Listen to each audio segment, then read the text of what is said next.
यस्य दर्शनमात्रे मनसा स्यात् प्रसन्नता स्वयं भूयात् धृतिः शान्ति सा भवेत् परमो गुरु सा भवेत् परमो गुरु।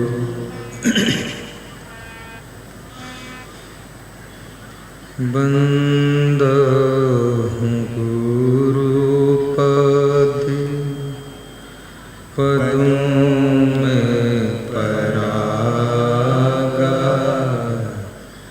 सुरुचि सुबास सरस अनुरागा। बंदहु गुरुपद पदों में परागा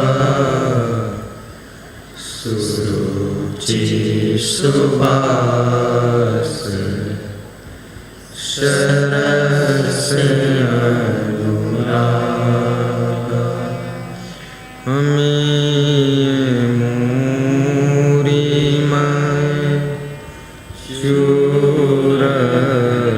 चारु शमन सकल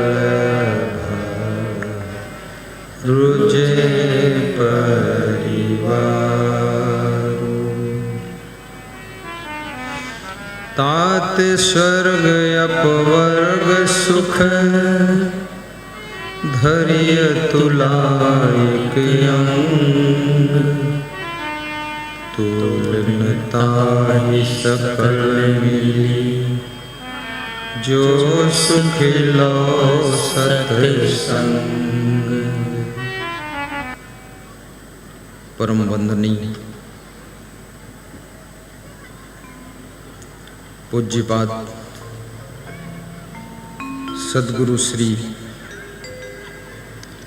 क्षमादेव जी की कृपा से,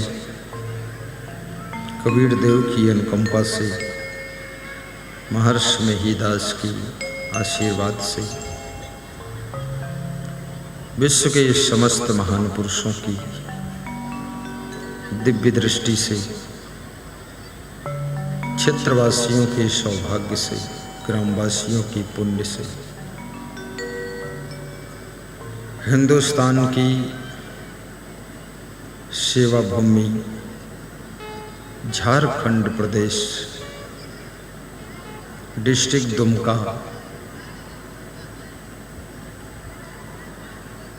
निकट रामगढ़ ग्राम डांडो की पावन धरा पर सुखद सत्संग की सरिता में हम और आप निमज्जन करेंगे, जीवन को सार्थक बनाएंगे।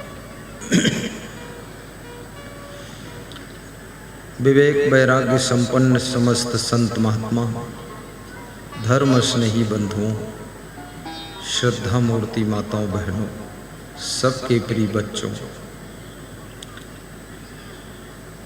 आज समय पर सत्संग प्रारंभ हो रहा है।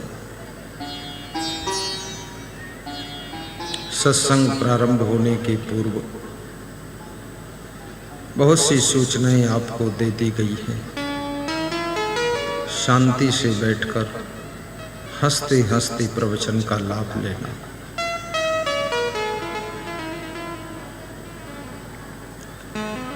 सद्गुरु कबीर साहब का नाम आपने सुना। कबीर साहब से किसी भक्त ने प्रश्न पूछा है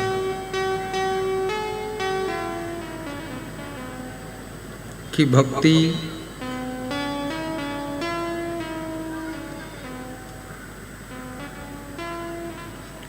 कौन कर सकता है, भक्ति करने का सौभाग्य किसको मिलता है,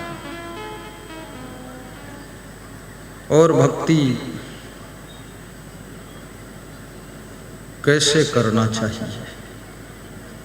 भक्ति के कितने रूप होते हैं? ऐसा प्रश्न पूछा।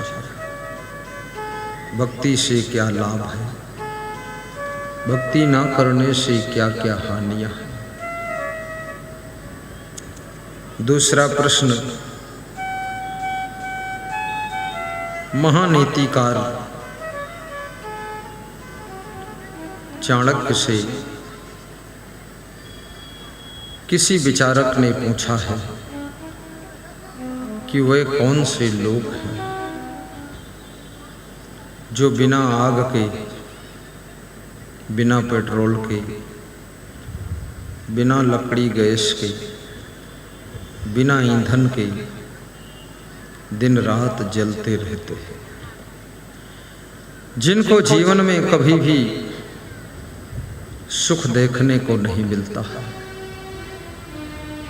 जब से जन्म लिया है दुख पीछा नहीं छोड़ रहा। उनके क्या लक्षण होते हैं? उनकी क्या पहचान होती है? चाणक्य कहते हैं 6 प्रकार के लोग चाहे कितना धनवान हो, बलवान हो, बुद्धिमान हो, लेकिन बिना ईंधन के रात दिन जलते रहते हैं। वे कौन हैं 6 लोग? कौन हैं 6 लक्षण? कौन हैं 6 प्रकार की कंडीशन जो मनुष्य को जलाती रहती है? याद रखना, मनुष्य के अंदर बहुत प्रकार की आग लगी रहती है। कबीर ने कहा है, आग जो लगी संसार में, झरझर गिरे अंगार, और साधु न होते जगत में, जर मरता संसार, जर मरता संसार। ये संसार एक ऐसा संसार है जहां पर घर घर में आग लगी हुई है, घट घट में आग लगी हुई है। कोई काम वासना में जल रहा है, कोई क्रोध की अग्नि में जल रहा है, और कोई मोह ममता में झुलस रहा है, कोई ईर्ष्या द्वेष की अग्नि में जल भुन कर राख हुआ जा रहा है। कोई ऐसा भी है जो लोभ की ज्वाला में निरंतर जलता रहता है। किसी को देने का अवसर आता है, उसके दुख हो जाता है। दूसरे को भी देता हुआ देखता है तो भी दुख हो जाता है। मैं निवेदन करूंगा, अपने स्वभाव में भी संशोधन करो। आपका स्वभाव यदि गड़बड़ है, स्वभाव क्रोधी है, स्वभाव जल्दी गर्म हो जाता है, तो थोड़ा उसे ठंडा करो, सहनशील बनो। स्वभाव यदि बहुत जल्दी दुखी होने का है, थोड़ा सा किसी ने कुछ कह दिया बस दुखी हो, ये भी अवगुण है। बहुत जल्दी दुखी हो जाना ये अवगुण है, इससे तुम्हारी उन्नति रुकेगी। क्योंकि कोई ना कोई कुछ रोज कहता ही रहेगा और तुम दुखी ही होते रहोगे, तुम्हारी जिंदगी दुख ही में पार हो जाएगी। तुम सुखी कब होगे, खुश कब होगे, गुलाब के फूल की तरह खिलोगे कब? और जब तक तुम खिलोगे नहीं तब तक तुम कुछ करोगे भी नहीं। क्या कर पाओगे? बस रोने धोने में गाल फुला कर मुंह ऐंठ कर बैठे रहो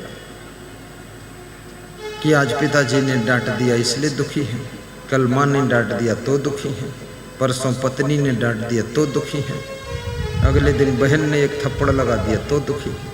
अरे दुखी मत हो, ये सोचो इन्होंने थप्पड़ क्यों लगाया, क्यों डांटा, आप में गलती है, उसका सुधार कीजिए। माँ अगर थप्पड़ लगाती है और पत्नी यदि तुमको डांटती है और पति यदि तुमको डांटता है और भाई यदि आपको कंट्रोल करता है तो समझ लेना इनसे बढ़ करके तुम्हारा हित चिंतक कोई नहीं है। आपको अपने अंदर सुधार की जरूरत है।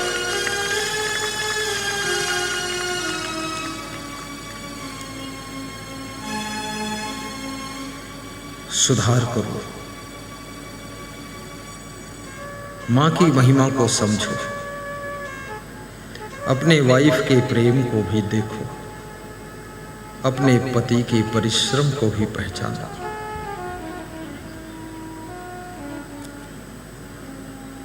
कभी कभी अपने पति को भी धन्यवाद दीजिए।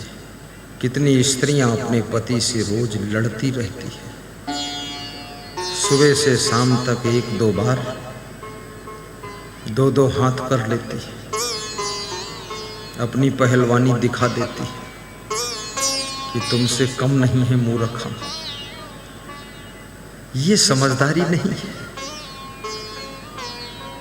अपनी पत्नी को परेशान करना ये बुद्धिमानी नहीं है। पति पत्नी कम बात करो, जब साथ में रहते ज्यादा बात करने क्या जरूरत। अभी हमारे साथ इतने संत रहते हैं 25-30 से, कई संतों से तो महीनों बातें ही नहीं होती। जो संत इलेक्ट्रॉनिक इंजीनियर हैं उनसे कभी महीने में 1 बार मिलन हो जाता है। कल गए थे मिलने के लिए कई दिनों के बाद। ये मंडप की जो प्रबंधक हैं संत जी, वे भी कहीं 15 दिन बाद मिल लेते हैं। रोज रोज बातें करने क्या जरूरत है। सब समय बात करने में बर्बाद कर दोगे। एक लक्ष्य निर्धारित होना चाहिए।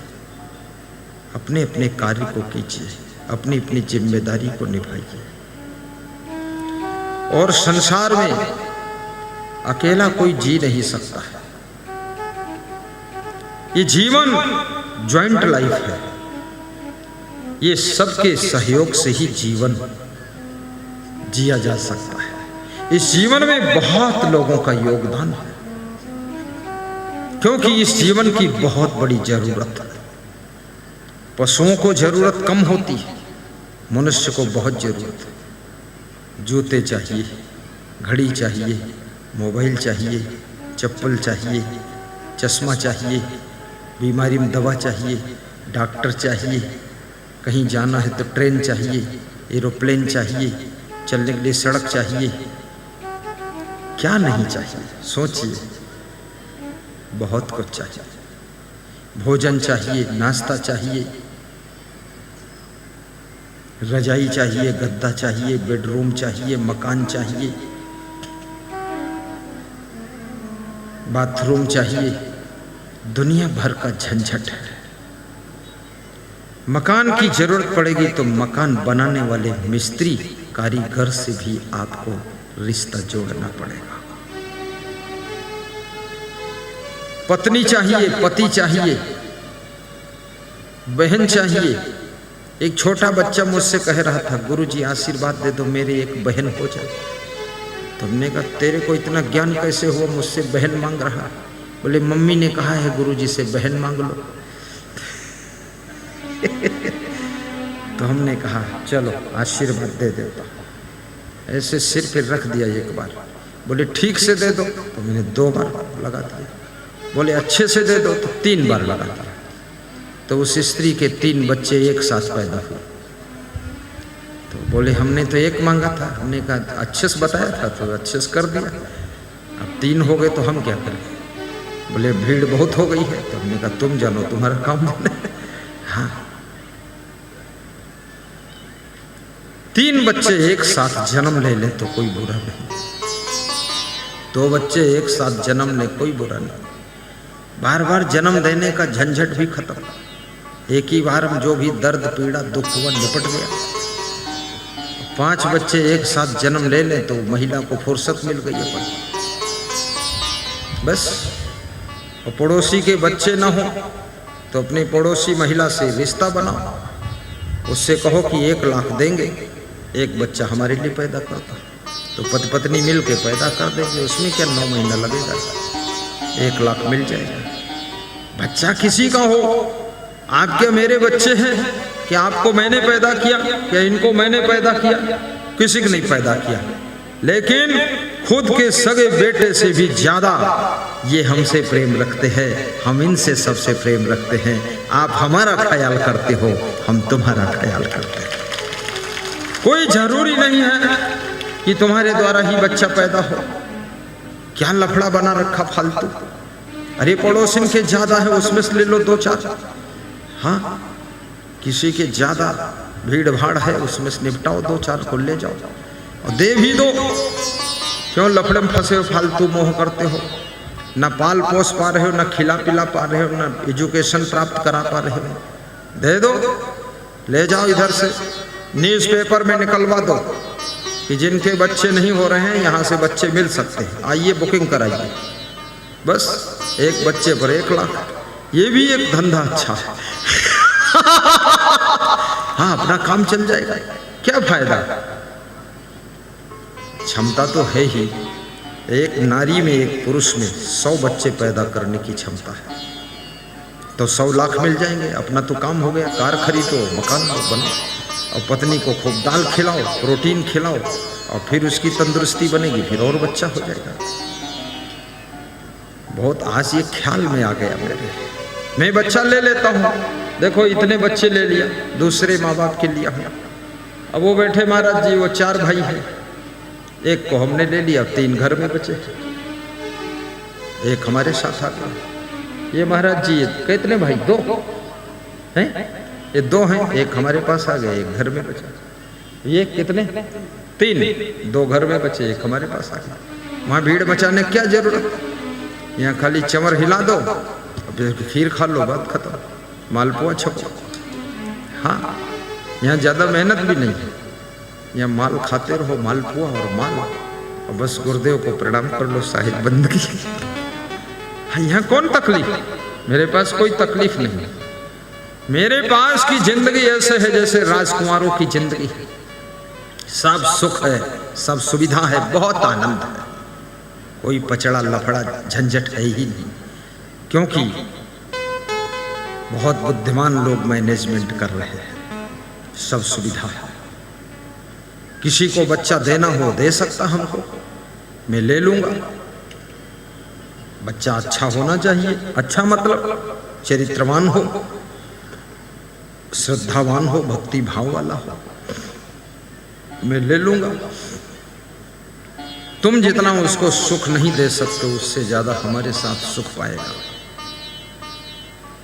भोजन भी अच्छा पाएगा, कपड़ा भी साफ सुथरा पहनेगा, और रात में भी सोएगा और दिन में भी थोड़ा आराम करेगा, और 43 लाख की गाड़ी में यात्रा करेगा।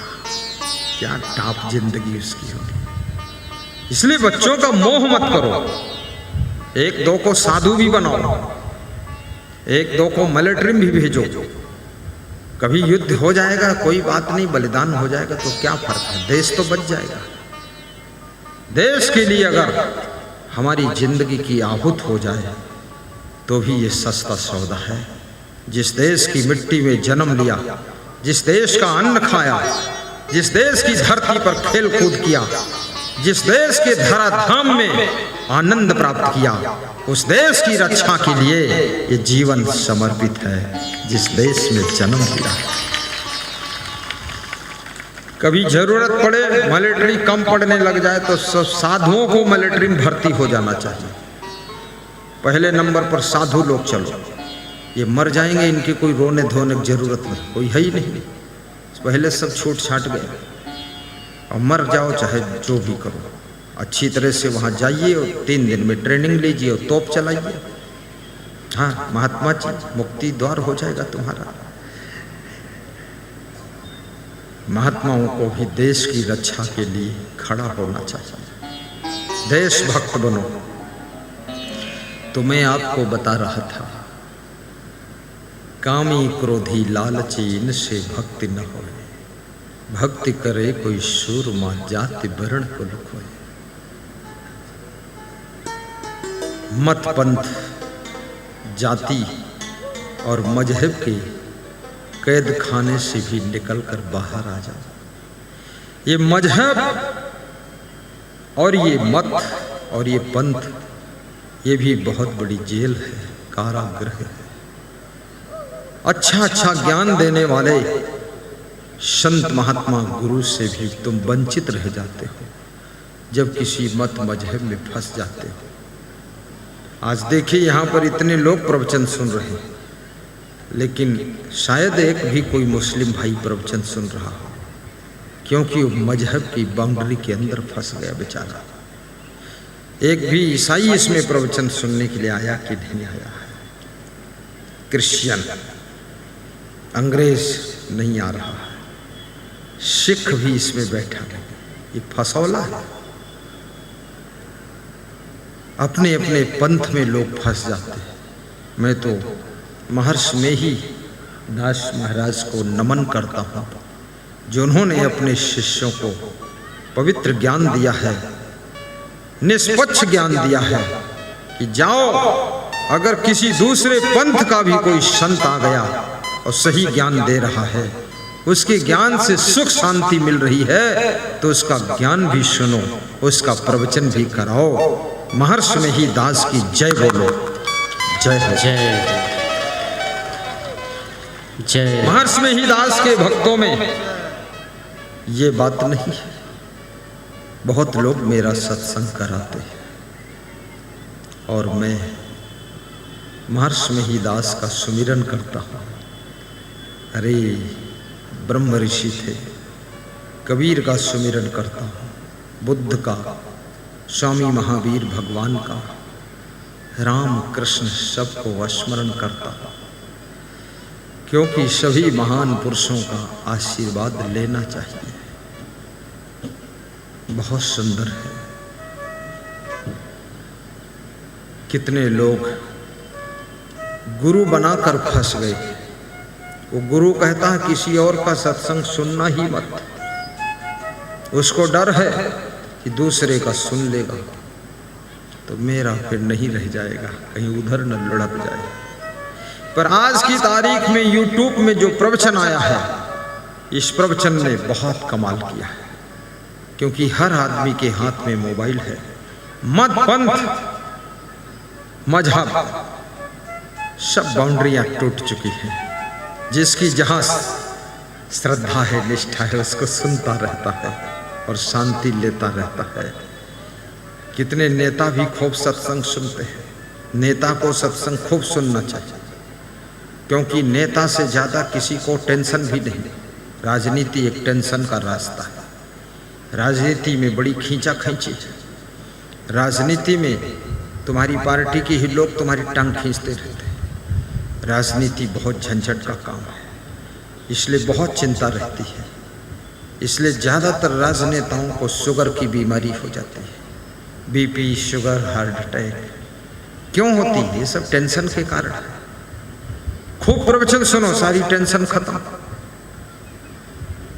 सो जाइए आराम से, कोई दुख नहीं। टिकट मिलेगा तो ठीक, टिकट नहीं मिलेगा टिकट ही तो मिलेगी ही। लास्ट में टिकट पे चढ़ के जाओगे, चचरी पे चढ़ के जाओ, दफन हो गए। विधायक बन जाओ तो भी ठीक, और नहीं बन पाए तो भी टेंशन मत लो। ये सोच लो हमारी किस्मत में नहीं था। टेंशन करने से क्या विधायक बन जाओगे? फालतू असमंजस में क्यों पड़े? मिनिस्टर बन जाओ तो भी ठीक, अच्छा काम करो। नहीं मिनिस्टर बनाया मुख्यमंत्री जी ने, कोई बात नहीं। और कुछ भी बनना चाहते हो, अपनी क्वालिटी को विकसित करो। जब आपके अंदर क्वालिटी होगी, एबिलिटी होगी, कैपेसिटी होगी, याद रखना आपकी डिमांड होगी। क्योंकि ये प्लास्टिक की माला यहाँ व्यासगादी पर है, और प्लास्टिक की माला, फूल की माला मेरे गले में है। क्यों है? ये प्लास्टिक की रस्सी भी है, पर उसको गले में नहीं डाल सकता। उसमें फूल की क्वालिटी नहीं है, इसमें फूल की क्वालिटी। ये भी प्लास्टिक, वो भी प्लास्टिक।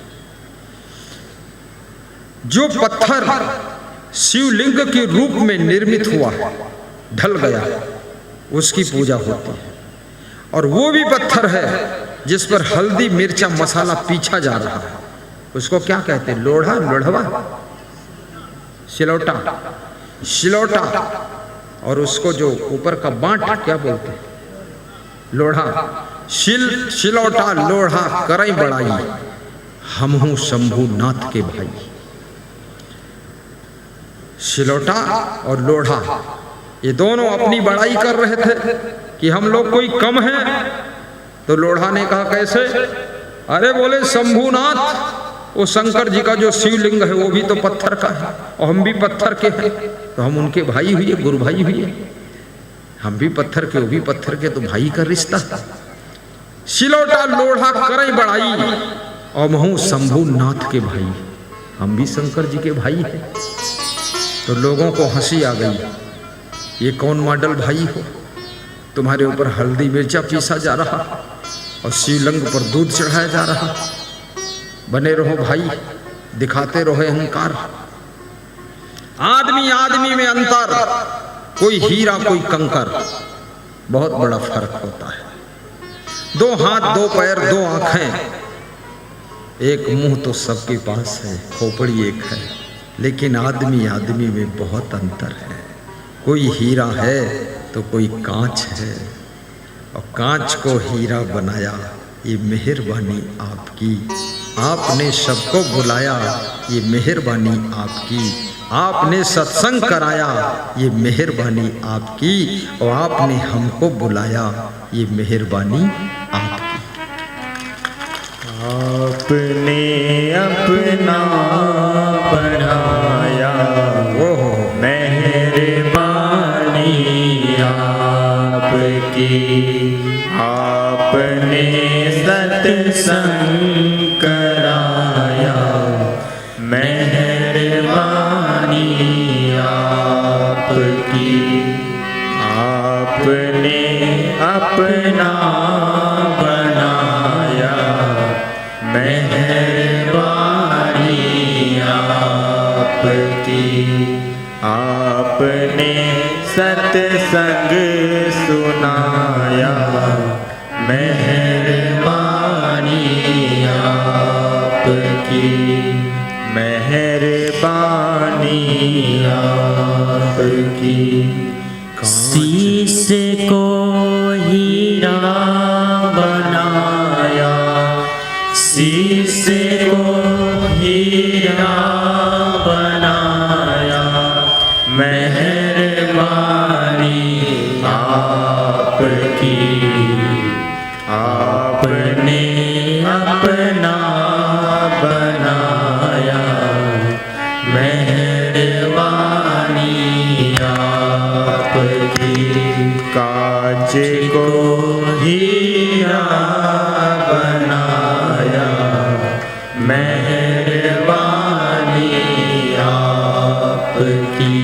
साहिब बंद। कौन मनुष्य हीरा है, कौन मनुष्य कांच है? हीरे का व्यापारी राज दरबार में जाता है, आवाज लगाता है, हीरा ले लो, हीरा ले लो। राजगद्दी पर बैठा हुआ सम्राट हीरे की व्यापारी की आवाज को सुनकर आकर्षित हो जाता है, बुलाता है। पूछा, हीरा क्या रेट में दे रहे हो? व्यापारी कहता है, राजन, आपकी सभा में हम एक हीरा फ्री दे देंगे।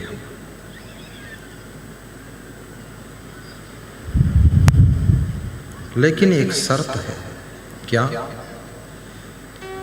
उसने कहा, मेरे पास में कांच है, एक कांच है और एक हीरा है। आपकी सभा में बैठे हुए जो मंत्री हैं, सचिव हैं, कार्यकर्ता हैं, गायक हैं, जो पहचान कर बता देगा कि कौन सा कांच है कौन सा हीरा है, उसको फ्री दूंगा। सम्राट पहचानने के लिए खड़ा हो कि मैं पहचानता हूं। मंत्री ने सम्राट से प्रार्थना किया कि राजन, आप इस कंपटीशन में मत उतरो, आपके खजाने में हजारों हीरे हैं।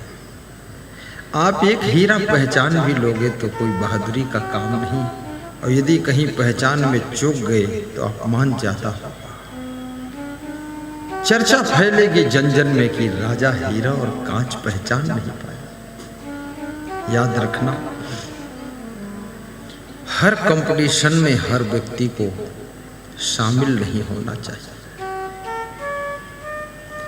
अगर सफल भी हो गए तो बहुत कुछ सम्मान मिलने वाला नहीं, और सफल नहीं हुए तो अपमान ज्यादा हो जाएगा। जैसे महाराजा युधिष्ठिर जुआ खेलने में बैठ गए, उससे उनका सम्मान हुआ कि अपमान हुआ? बहुत अपमान हुआ। आज भी युधिष्ठिर में ये दोष लग गया कि धर्मराज होकर जुआ क्यों खेला। मना कर सकते थे, लेकिन जुआ खेलने के क्या क्या परिणाम होते हैं वो सब दर्शाया गया है। जुआ खेलने वाले क्या नहीं दांव पर लगा सकते हैं वो सब दर्शाया गया है। जुआरी जो होता है अपनी पत्नी को भी दांव पर लगा सकता है, अपने भाइयों को भी दांव पर लगा सकता है, अपने धन और राज्य को भी दांव पर लगा सकता है। कितने लोग अभी भी जुआ खेलते हैं। पांडवों का अपमान, द्रौपदी का अपमान, ये भागवत की कहानी सुन करके भी लोगों को होश नहीं आया। पांडवों के सामने द्रौपदी की साड़ी खींची जा रही है, अर्जुन का धनुष बाण रखा हुआ है, भीम की गदा विश्राम कर रही है, सहदेव की बुद्धि चुपचाप बैठी हुई है, नकुल तमाशा देख रहा है, युधिष्ठिर सिर झुकाकर शर्मिंदगी के घूंट पी रहे हैं।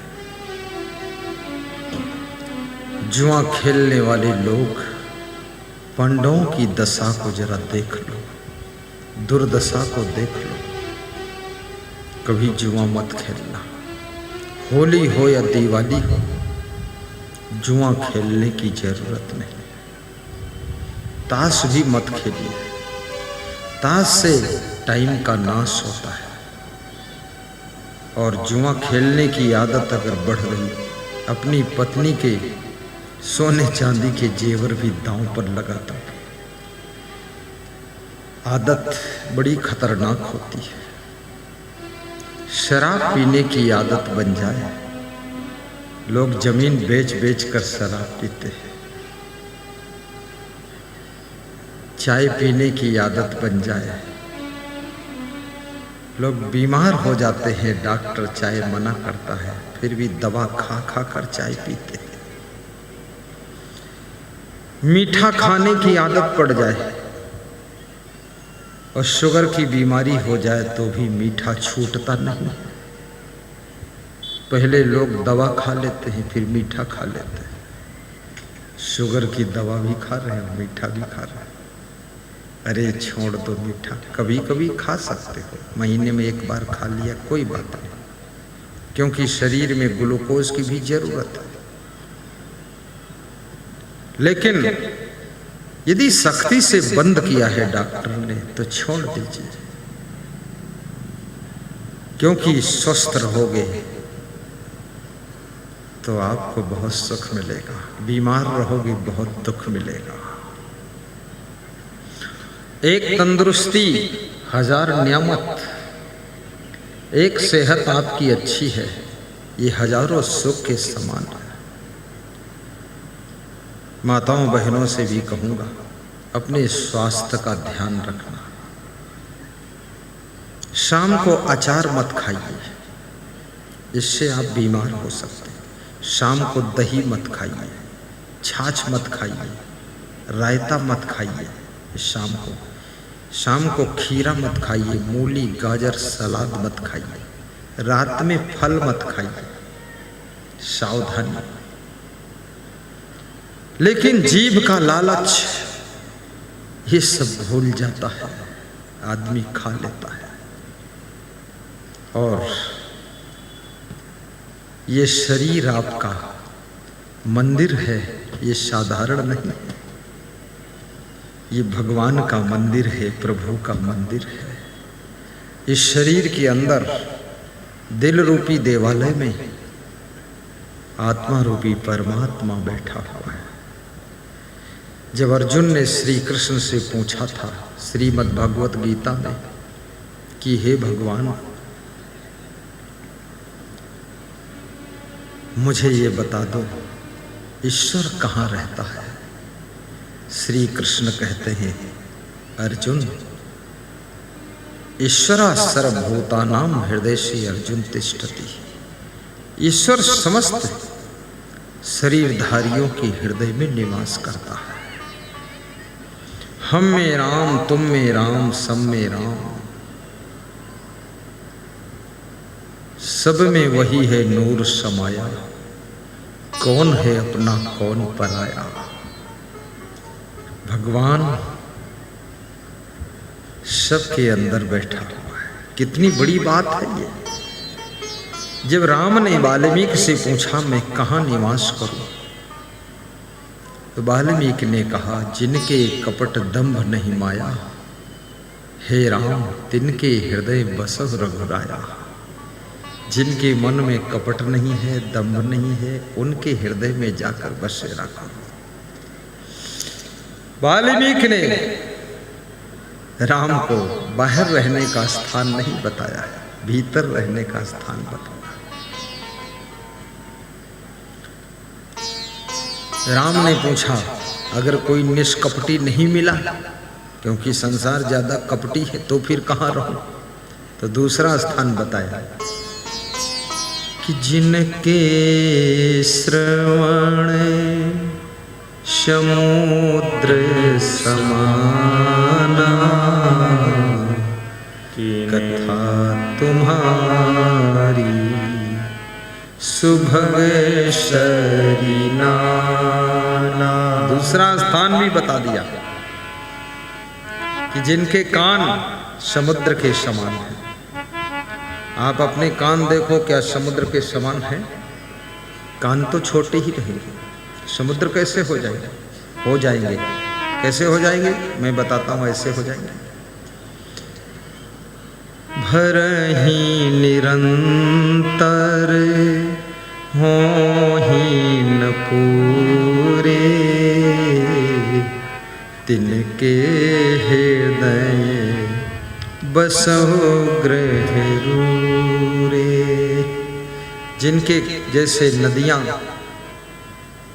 समुद्र में जाकर के समुद्रस्तम गच्छन्ति नद्यः सद्यः, नदी निरंतर सदैव समुद्र में जाकर के पानी भरती है, लेकिन समुद्र कभी तृप्त नहीं होता है।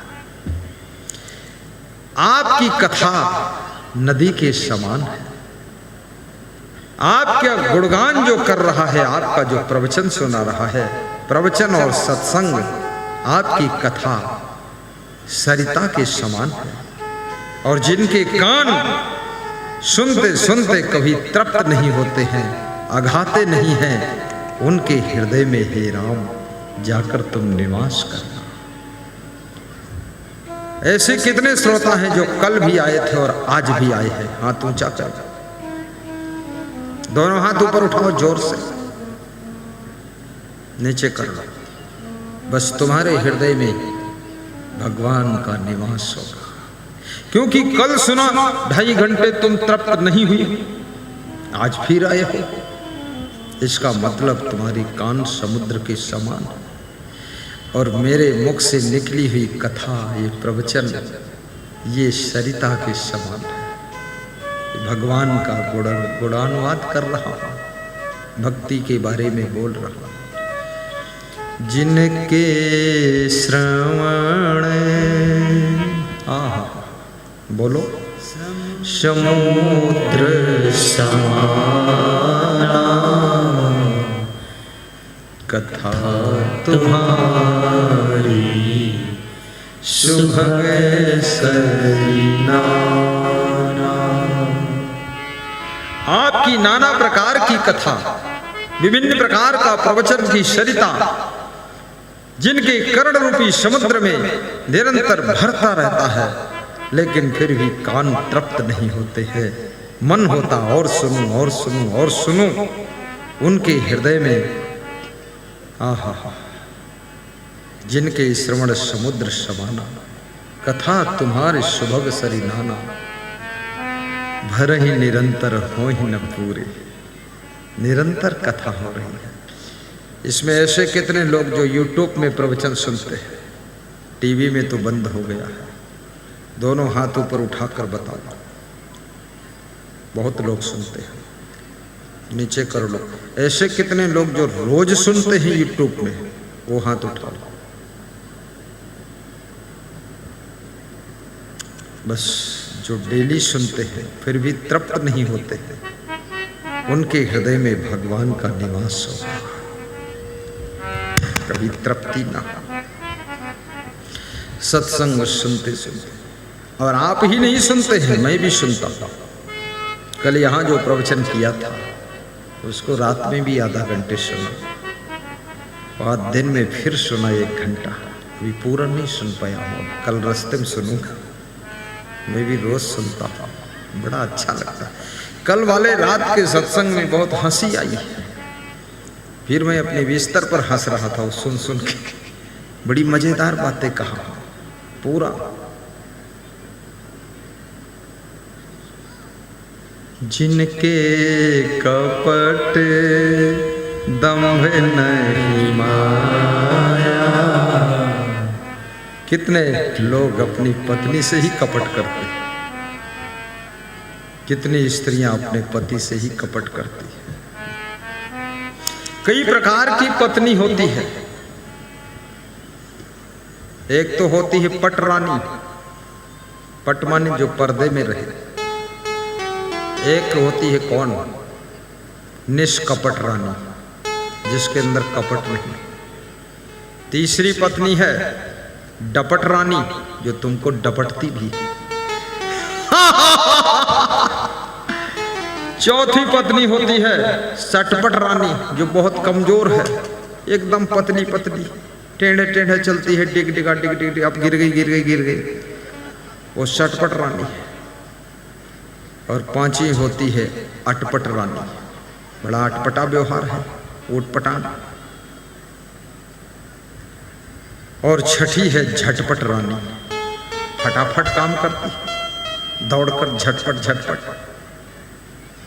फिर सातवीं है चौपट रानी, पूरा घर चौपट कर दिया, परिवार चौपट कर दिया, मायके में गई तो मायका चौपट कर दिया, और ससुराल में भी सब लड़ भिड़ कर चौपट कर दिया, वो चौपट रानी। फिर एक आठवीं है वो तिरपट रानी, बड़ी तिरपट है, कंट्रोल में नहीं आती, वो तिरपट रानी। कंट्रोल से बाहर। तुम कहते सिर पर धोती रख लो और धोती गिरा दे नीचे, पीठ भी खोल दी, तुम कहा ये सुनत कहे नहीं, और तिरपट है। ये इस प्रकार की रानियां होती है, लेकिन वास्तव में पटरानी बनो, निष्कपट रानी बनो, और प्रेम रानी बनो। पुरुषों में भी कई प्रकार के पुरुष होते हैं, इसमें भी मॉडल बहुत बैठे, और तुम्हें जो सौभाग्य उस मॉडल का पति मिला है। पतियों की मॉडल कम नहीं है, जितने पति उतने मॉडल। हाँ, ये अलग अलग कंपनी का माल बैठा हुआ है। हाँ। जिसके भाग्य में जो फंस गया, ऊट पटांग मॉडल फंस गया, अब ढोते रहो चंदू लाल को, क्या करोगे? अब फंस गई जिंदगी। बुद्धू राम, अक्कल पक्कल कुछ नहीं, जिंदगी नरक हो गई। बुद्धिमान पति बनो, समझदार पत्नी बनो, हृदय शुद्ध होना चाहिए। क्या झंझट करना है फालतू। जिनके कपट दंभ नहीं माया, पूरे मंडप का दर्शन जब होता है मन प्रफुल्ल।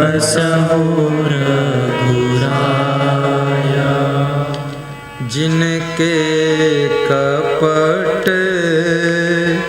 दंभ नहीं माया, तिनके हृदय बसहु रघुराया। हे रघुनाथ, अंत में राम ने पूछा कि हे वाल्मीकि, थोड़ा बाहर भी रहने का स्थान बता दो, सब अंदर ही हो गए। तो वाल्मीकि ने कहा, हे राम, तुम कामदगिरी पर्वत पर जाओ और वहीं पर निवास करो, वहां तुम्हें शांति मिलेगी।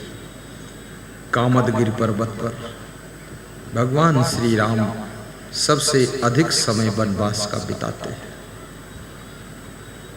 कामदगिरी पर्वत है। मैं निवेदन करूंगा, आप भी ऐसा व्यवहार करो कि लोगों के हृदय में बस जाओ।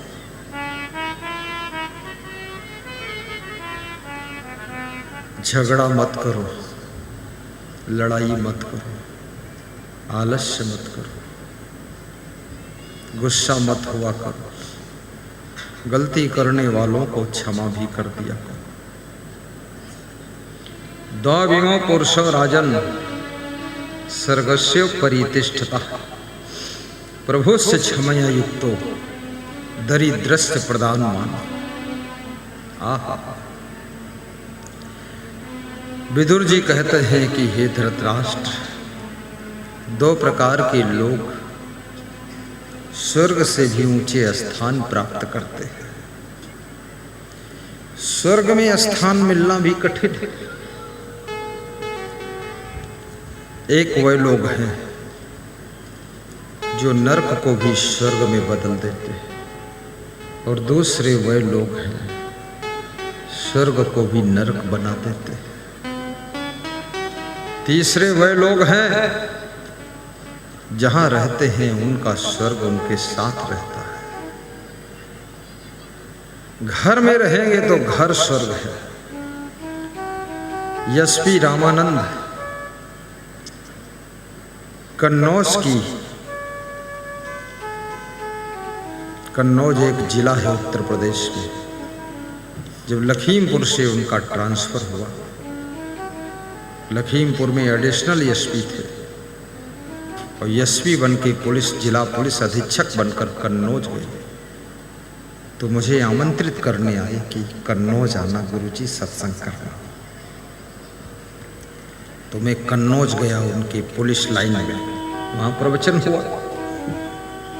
तो उन्होंने पुलिस लाइन की जितनी कुर्सियाँ थीं, ऑफिस, सब व्हाइट बिछौना, कुर्सियों पर व्हाइट कवर, पूरी पुलिस लाइन की सफाई क्लीन टॉप, फूलों के गमले सजे। तो हमने कहा ये तो आश्रम जैसा लग रहा है। तो उन्होंने कहा कि मैं जिस जिले में जाता हूँ पुलिस लाइन को स्वर्ग बना देता हूँ। मैं तो सब ठीक कर देता हूँ। वास्तव में कितने लोग जिस ऑफिस में उनको नौकरी मिल जाए वहाँ भी पान पुड़िया थूक थूक के सब दीवाले रंग रंग करके नरक बना देते। जिस समय प्रधानमंत्री चंद्रशेखर थे बलिया के, तो उनके गांव से कुछ लोग उनको मिलने गए। खुशी होती ना कि हमारे गांव के प्रधानमंत्री हो गए, मिलने गए। तो उनको भी खुशी थी, मेरे गांव से मिलने आए तो इनको अच्छे में रखूं, गांव में जाके गुणगान करेंगे। वीआईपी कमरे में रखा, वीआईपी में। उस समय स्प्रिंग के गद्दे लगते थे, अभी तो गद्दों में न जाने क्या फूसट भरते हैं पता नहीं, स्प्रिंग वाला खत्म हो गया। उस समय स्प्रिंग के गद्दे रहते थे, उनको रख दिया। वो 6 लोग गए थे, रात में रहे, 1 दिन रहे, 2 दिन रहे, 3 दिन, 4 दिन, 5 दिन, 6 दिन रुके। कभी कभी जब मेहमान के पास में विवेक नहीं होता है, अनावश्यक जब अधिक समय तक मेहमान रुकता है, तो उसकी सेवा और सुविधा में कटौती शुरू हो जाती है। इसलिए मेहमान को विवेक करना चाहिए। अनावश्यक अत्यधिक समय आप मेहमान मत बनिए, वहां से विदाई लीजिए, बुद्धि विवेक रखिए। ऐसी सुविधा मिल गई है, वही तुम पड़े। ससुराल में भी ज्यादा दिन जो दामाद पड़ा रहता है, 1 दिन के लिए जाओगे, जो स्वागत होगा, सम्मान होगा, आदर होगा, वो कुछ अलग है। वहां 10-10 दिन पड़े रहोगे, आदर खत्म। समझ गए लोग, मूर्ख है, यही पड़ा है फालतू। अभी हम ही हैं यहीं पर, हम 15 दिन रुक जाए, इतने लोग ढूंढे नहीं मिलेंगे। तो प्रमोद मंडल भी कमंडल लेकर न जाने किधर जाए। महेंद्र मंडल वो अपने खड़मंडल में लगेगा कि, फिर वो रितेश मंडल, फिर उज्जवल मंडल। 2 दिन काफी है, यहाँ डेरा डाल दोगे। अरे इनको अपनी घर गृहस्थी चलाने दो बाबा जी। एक गुरु महाराज आप जाइए अब अपने। कितने साधु भी उसके विवेक नहीं है, वहीं डेरा डाल दिया और भगत के बरामदे में खाट डाल दिया। अब उसके घर की स्त्रियों को भी सेंट्रल जेल हो गई और बाबा जी का खाट पड़ा है बरामदे में। उनको निकलना बैठना उठना मुश्किल। जानवरों की सेवा करें तो कैसे करें, लांग बांधे तो कैसे बांधे, काम करने में कपड़े तो समेटना पड़ता है। वो बाबा जी उसमें घुस के बैठे रोज। अरे निकलो यहाँ से, बाबा जी बकवास बना रखी तुमने यार, चौपट कर देना क्या, चलो विदा हो जाओ कमंडल लेकर। कभी भी अपने घर में रहो और घर ही में रहो। अनर्थकम विप्रवासम गृहभ्या पापई संधि परदारा विमर्शम दंभम मस्तैन्नम पैशुनम मद्यपानम च न सेवते यश सुखी सदे। नीति शास्त्र कहता है जो अनावश्यक अकारण घर छोड़ करके इधर उधर घूमता है वो हमेशा दुखी रहता है।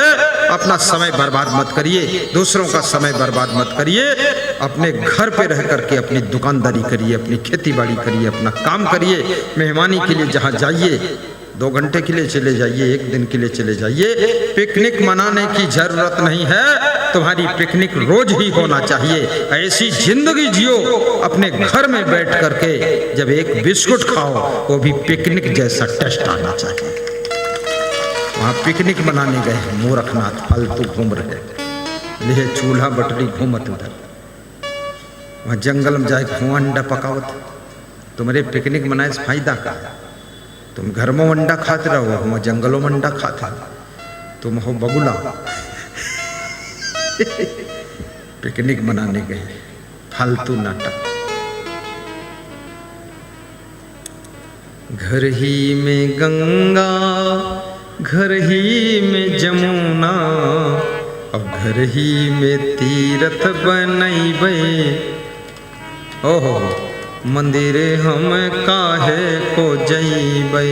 घर ही में गंगा, घर ही में जमुना, घर ही में तीर्थ बनैबै मंदिर हम काहे को जैबै, घर ही में तीर्थ बनैबै मंदिर हम काहे को जैबै।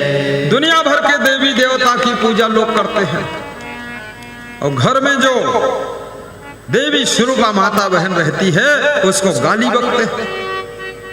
घर में जो देव स्वरूप पुरुष रहते हैं उनको समय पर नाश्ता बनाकर नहीं देते और टोकरी में फूल और वो धतूरा लेकर के शिव मंदिर में जा रहे हैं। शिव जी इतना कोई कम समझदार है, वो सब जानता है अपने पति के 2 ठोकर मार कर आई हो, यहाँ धतूरा लेकर आई हो और शिव जी भी तुमको धत्तेरी कर देगा, क्या करेगा? धतूरा लिए घूम रही डोलची में फूल लेकर। अब अपने घर के जो तुम्हारे शिव हैं, पति देव हैं, इनको तो चाय नहीं देती हो, वहां शिवलिंग पर दूध डाल रही। चल निकल बाहर, उधर फालतू।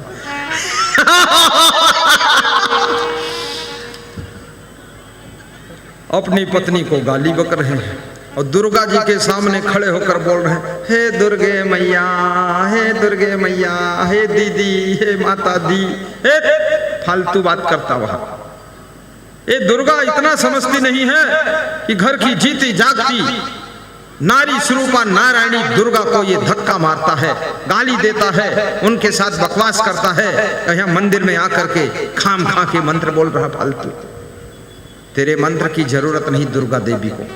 दुर्गा का दर्शन करते करते नारियों में दुर्गा का रूप दिखना चाहिए और देवताओं की पूजा करते करते पुरुषों में देव दर्शन होना चाहिए, तब आपका मंदिर जाना सार्थक है।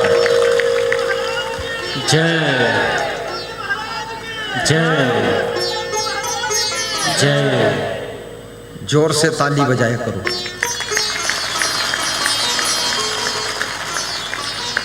ये डांडों के श्रोता जो है ना, बहुत ढील ढाल है, सब चुप्पे बैठ रहा है, चाहे जितनी दम लगाए दी हम। अरे ये सोचे थे तुम्हारा दम निकल जाए तब हूँ बजाई भी नहीं ताली हम। अरे जब इतना जोर से प्रवचन करते हैं बिल्कुल लगता है कि महाभारत युद्ध शुरू है, ये तब हो मुर्दा पड़े हैं। अरे ताली तो बजा दो। हाँ। महिलाएं तो बजा देती हैं 80%, और इधर इनके पता नहीं कितनी कमजोरी है। अरे ज्यादा कमजोरी है, च्यवनप्राश खा लो।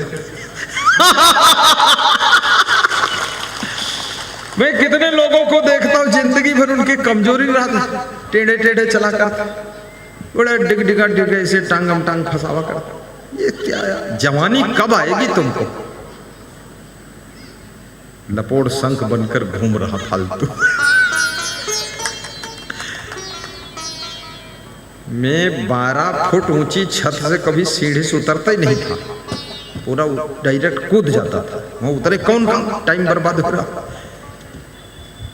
और एक सीढ़ी कभी चढ़ते नहीं थे, 5 सीढ़ी, इस पर धरण पाऊं 5 कूद गए।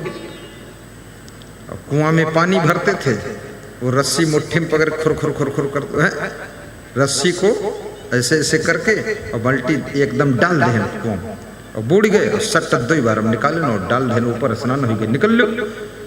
कितने लोग भैंस की तरह स्नान करते हैं, 2 घंटा हुए बैठे, तालम बैठ रही है, ये कुआं बैठ रही है, ट्यूबवेल चला तो ट्यूबवेल के पाइप पकड़े बैठे। अब बाथरूम में गए तो हुए बैठे, टोटी खोले, जले टंकी पानी खत्म न कर दे, तले ही निकर भाई न करी, ना जाने कौन स्नान हो रही, कतना इनके मैलू लगा। अरे दूसरा कोई नहाएगा कि नहीं, हो सटत का है ना, बाथरूम क्यों नहीं खाली करते हो? कुआं खाली करो, दूसरा कोई पानी भरेगा। तालाब भी खाली करो, उसमें भैंसे नहाने आएंगी, लेकिन भैंसे से पहले वो भैंसा पड़ा उसमें। दूसरे का ध्यान नहीं, टाइम बर्बाद हो रहा है। दूसरों का ख्याल रखो, भोजन भी टाइम पर खा लो और सीट खाली करो। कितने लोग भोजन खाते हैं, 1.5 घंटा तक भोजन खाते रहते बैठे, परोसने वाले को नींद आने लगती, वो अभी भी खा रहे।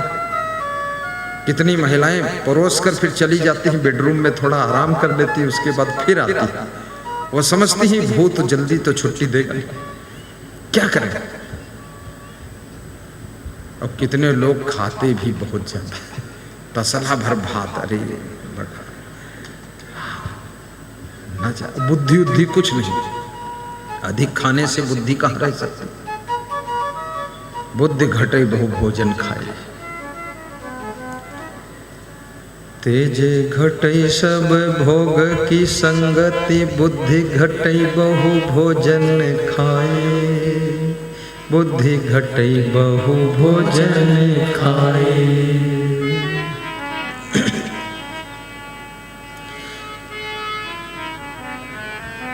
ज्ञान घटई नर मूढ़ की संगति, ध्यान घटई चित्त को भर माए। ध्यान घटई चित्त को भर माए। प्रेम घटई नित ही कुछ मांगत, मान घटई नित पर घर जाए। मान घटई नित पर घर जाए। दूसरे घर पे रोज जाओगे, आपका सम्मान घट जाएगा। लोग संदेह करने लग जाएंगे कि इसके द्वार पर क्यों रोज खड़ा होता है, इसकी पत्नी से फंस गया है कि इसकी लड़की से फंसा है।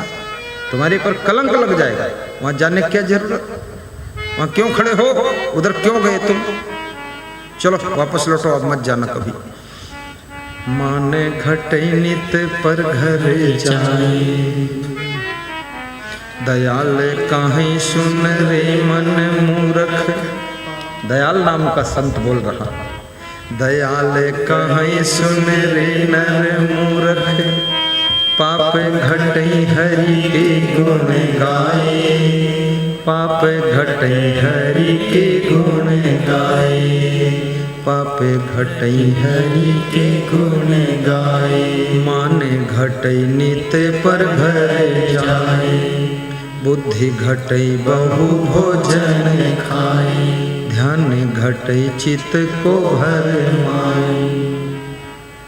ज्यादातर आपने सुना होगा, विद्यार्थी कहता है मेरा पढ़ने में मन नहीं लगता है। दुकानदार कहता है हमारा दुकान में मन नहीं लगता है। साधु कहता है हमारा साधना में मन नहीं लगता है। क्यों नहीं लगता है? ये मन चंचल कैसे हुआ? इसका मतलब क्या होता है? ध्यान घटई चित्त को भर माए। आपने अपने चित्त को, अपने मन को कहीं भरमाया है, कहीं दूसरी जगह, तीसरी जगह, चौथी जगह लगाया है, इसलिए पढ़ने में मन नहीं लग रहा। ज्यादातर विद्यार्थी का मन मोबाइल में लगता है। आहा राजेश, मोबाइल। ज्यादातर बच्चों का मन फैशन में लगता है। ऐसे ऐसे कपड़े पहनते हैं लोग, मैं तो देख करके हंसी आती है कि चलो कोई बात नहीं, दयालु, कहीं पूरे नंगे न हो जाना। पूरे नंगे भी हो जाओगे तो फर्क क्या पड़ेगा? सब भैंस नंगी, भैंसा नंगा, चिड़िया नंगी, चूहा नंगा, कुत्ता कुतिया नंगे, सुअर नंगा। तो तुम्हारी शोभा तो कपड़ों से ही है, कपड़ों से मर्यादा है, बाकी नंगा तो पूरा संसार घूम ही रहा है। तुम जब कपड़े पहनते हो तभी तुम मानव कहे जाते हो।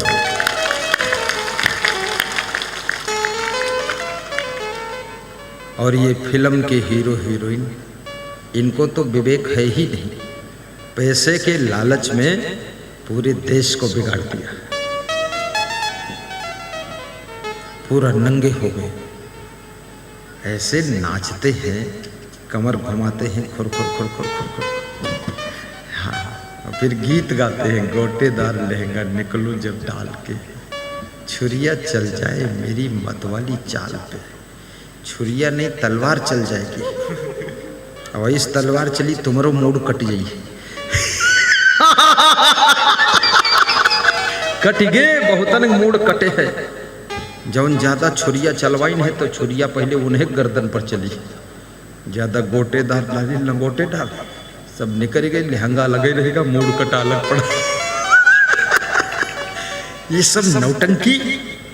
कितनी औरतों को पुरुषों ने मार डाला, पेट्रोल से फूंक दिया, खांद दिया, टुकड़े कर दिया। फिर भी ये नारी जाति, इसका ज्ञान जग जाना चाहिए और इस लफड़े से निकल जाना चाहिए। कहां फंस जाती हो तुम चक्कर में, बवाल में, फालतू। अपने चरित्र को संभालो। तुम नारी के रूप में नारायणी हो, जगदम्बा हो, अम्बा हो, रंभा हो, तुम लक्ष्मी का अवतार हो। तुम कहां भटक रही हो चक्कर में, ये फैशन में, ये इधर उधर फटे लटे कटे कपड़े पहन करके। तुम ये हीरोइन बनने के लिए नहीं हो, तुम महारानी सीता बनो, तुम मीराबाई बनकर भक्ति करो, शिवरी बनकर के महाभक्त बनो। भगवान भी तुम्हारे द्वार पर आकर के दर्शन देने को तैयार खड़ा है। बंद करूं कि और सुनाऊं थोड़ा हैं? और मेरी दशा क्या होगी पता है? सुनाते सुनाते हमको 2 घंटा हो गया, 2 सवा 2 घंटा हो चुका है। बंद कर दूं तो क्या है? इससे हमारा क्या फायदा? चलने दीजिए। तुम हैं 10 मिनट, 10 बजे तक। महिलाएं कहती हैं गुरुजी जाइए अब सोइए, ये सब बवाल बताते रहेंगे। क्या कह रही महिलाएं हैं? कुछ नहीं कह रही हैं? रात भर बैठी रही 10 बजे तक। बैठ जाइए, बैठ जाइए। 10 बजे तक तो नहीं, लेकिन हम अपने हिसाब से थोड़ा बढ़ा देते हैं। बस ठीक है, 10 बजे तक नहीं, 10 बजे सो जाना चाहिए, सबको सो जाना चाहिए। कल बहुत देर हो गई सोने में, 11 बज गए, तो आज दिन भर हम बेहोश पड़े रहे। बहुत नींद आई दिन में, क्योंकि रात ज़्यादा हो गई, तो सुबह 5 बजे उठना पड़ा, 4 बजे सो ही नहीं पाए। कम से कम हमें सुला दोगे तो हम तुमको याद करेंगे कि वहाँ के लोग बहुत अच्छे थे, हमको सोने का मौका दिया, याद करेंगे। ताली बजाओ। आइए, अभी प्रवचन बंद नहीं हो सकता है। क्यों? क्यों नहीं बंद होगा? नहीं बंद होगा, इसलिए बंद नहीं होगा। और क्यों नहीं बंद होगा? चालू रहेगा। चलो सीधे बैठो।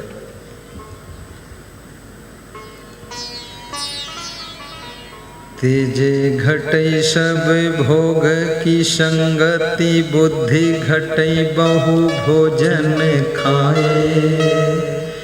बुद्धि घटई बहु भोजन खाए। सरपंच साहब ध्यान देना। तेज घटे सब भोग की संगत। जितना ज्यादा ये संसार के भोगों को तुम भोगोगे, आपका मुखमंडल भी तेजहीन हो जाएगा, शरीर तेजहीन हो जाएगा, बुद्धि तेज विहीन हो जाएगी, वाणी का तेज भी समाप्त हो जाएगा। इसलिए इंद्रियों के भोगों को बेतहासा मत भोगिए। हनुमान चालीसा की एक चौपाई को याद कीजिए। अपन तेज समहरऊ आपे, तीनहु लोक हाँकते कांपे। अपन तेज समहरऊ आपे, तीनहु लोक हाँकते कांपे। साधु संत के तुम रखवारे, असुर निकंदन राम दुलारे। साधु संत के तुम रखवारे, असुर निकंदन नाम दुलारे।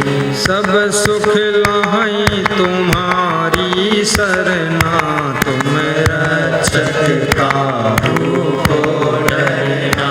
सब सुख लाहि तुम्हारी सरना, तुम रक्षक काहू को डरना।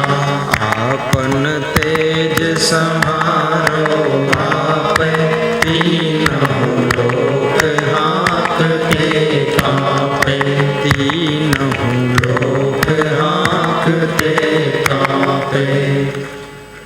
हनुमान चालीसा कहती है कि अपने तेज को स्वयं संभालो। वाणी का तेज, जब तुम वाणी से गालियां देते हो, झूठ बोलते हो, किसी की निंदा बुराई करते हो, आपकी वाणी तेजहीन हो जाती है। वाणी तो अमृत बन सकती है, लेकिन कितने लोगों की वाणी बाण बन गई है। जब तुम याद रखना, चोरी करते हो, बेविचार करते हो, हिंसा करते हो, किसी का मर्डर करते हो, तो आपका शरीर तेजहीन हो जाता है, हत्या का पाप लग जाता है। चोरी, हिंसा, बेविचार से शरीर तेजहीन हो जाता है। झूठ, निंदा, गाली से वाणी निस्तेज हो जाती है, ओजस्वी नहीं रह सकती। और आपका मन क्रोध, मान, छल, ईर्ष्या से आपकी बुद्धि और मन का तेज समाप्त हो जाता है। किसी से ईर्ष्या करोगे, बहुत क्रोध करोगे, आप की बुद्धि तेजहीन हो जाएगी। अभिमान करोगे, तेजहीन हो जाओगे। विनम्र व्यक्ति तेजस्वी बन जाता है। नम्रता तुमको तेजस्वी बनाती है। प्रेम तुमको तेजस्वी बनाता है। ईर्ष्या तुमको तेजहीन कर देती है। क्रोध आपके तेज को भस्म कर देता है।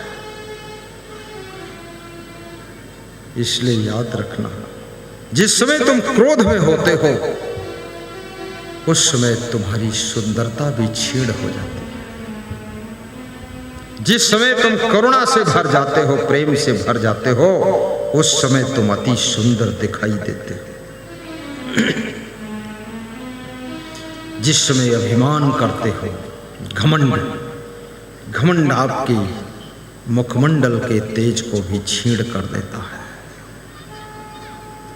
घन घमंड गरजत चहुरा। अभिमान आपको तेजहीन कर देता है। और याद रखना, सहनशीलता आपको तेजस्वी बनाती है। भगवान राम में कितनी सहनशीलता थी। जब परशुराम क्रोध करते हैं, परशुराम का मुखमंडल तेजहीन हो जाता है। राम उनके क्रोध को सह लेते हैं, राम का मुखमंडल तेजस्वी हो जाता है। याद रखना, ये बच्चा कूद रहा है, इसको क्यों शांत नहीं कर रहे? यशपाल, ये बच्चा, वहां बैठे रहते हो, देखते रहते हो, हुल्लड़ मचा रहता है। कोई महिला अपने बच्चे को कंट्रोल करे। यह खेल का मैदान नहीं है, ये प्रवचन है। इसमें बहुत बुद्धि, तुरंत सोचकर बोलना पड़ता है।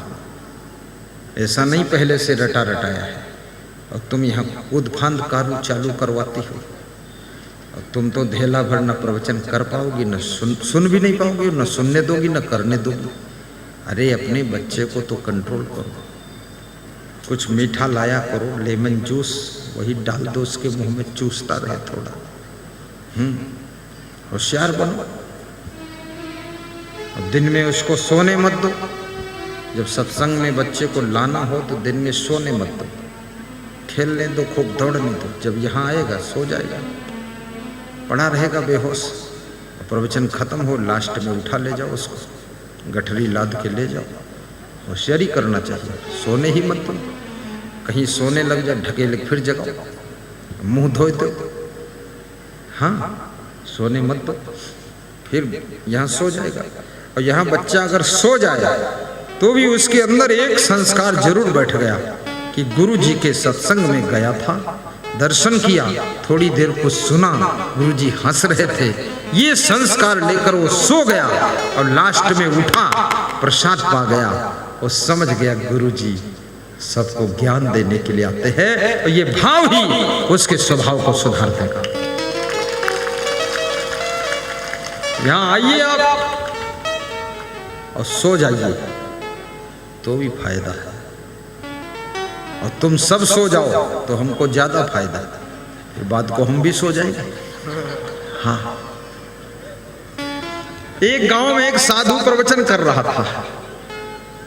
10-20 श्रोता आए थे। वो श्रोता सब सो गए क्योंकि चिराग जलाकर प्रवचन हो रहा था और प्रवचन में कोई रस था नहीं। बिल्कुल पत्थर की मूर्ति जैसे बैठ के प्रवचन कर रहे थे।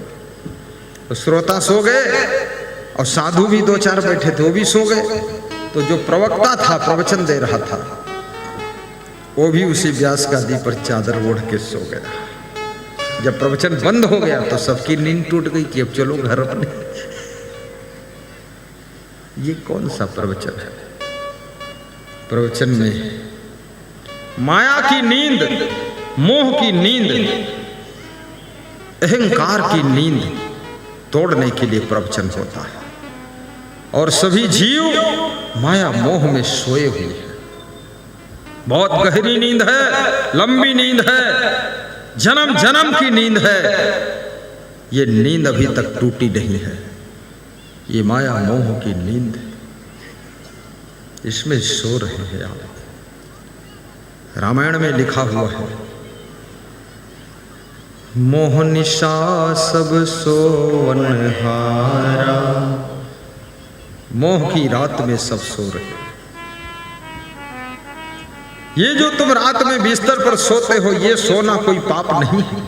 लेकिन मोह की नींद में जब सोते हो, माया की नींद में सोते हो, नशे की नींद में सोते हो, काम वासना की नींद में सोते हो, अभिमान की नींद में सोते हो, लोभ की नींद में जब रहते हो, तो आंखें तो खुला रहती है, पांव चलते रहते हैं, हाथों से काम करते रहते हो, पर ये नींद तुम्हारी बनी रहती है। और यही माया मोह की नींद आपको बार बार जन्म मरण के चक्र में भटकाती रहती है। इस नींद को तोड़ने के लिए प्रवचन है। मोह निशा सब सोवनहारा, देखहि स्वप्न अनेक प्रकारा। देखहि स्वप्न अनेक प्रकारा, यह जग जामिनी जागहि जोगी। परमारथी प्रपंच वियोगी, जानी ही तबही। जीव जाग गया, ये कैसे पता चलेगा?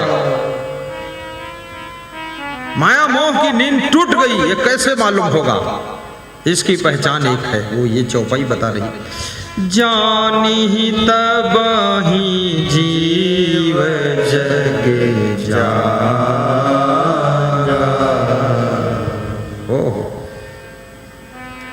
तब जानो कि ये जीव जाग गया। कब?